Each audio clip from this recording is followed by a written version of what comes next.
One of the things that I absolutely loved about your family was that you found ways to celebrate and have fun.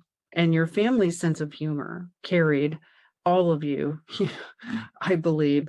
When your dad did whatever he did in the van, and you got this van, you're going to go drive it for the first time, and you're in there, your mom's, I guess, in the passenger seat. That's how I pictured it.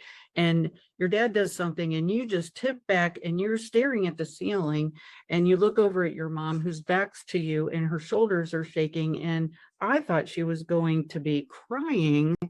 And she turns around and she's like hysterically laughing. I was like, that is awesome. She did say, "Are you okay, Dee?" first before she started laughing. But she was, it was the perfect combination. Dad could tell a joke. I mean, he was a jokester. He just was.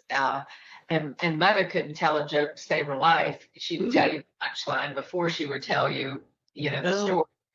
But she had this, we call it tickle box meltdown, where she would just cry and with tears. She would just be laughing so she couldn't talk.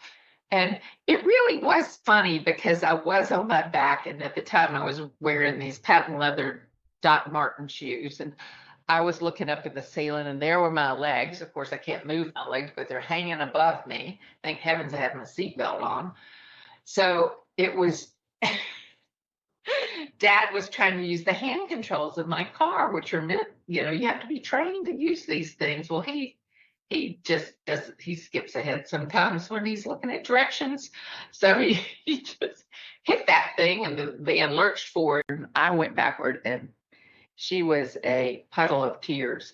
But we really had a lot of humor in our household. We did. And when you were talking about being stuck or struck, I had written a morning fuel entry about that because I used it when that phrase when Rachel had come to visit me during I think it was late March one year. Anyway, we had a surprise snowstorm, and she couldn't leave. She couldn't fly back home, and we were stuck.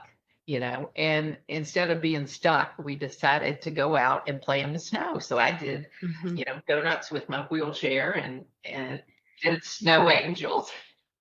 that is so fun. We were struck by the challenge instead of being stuck in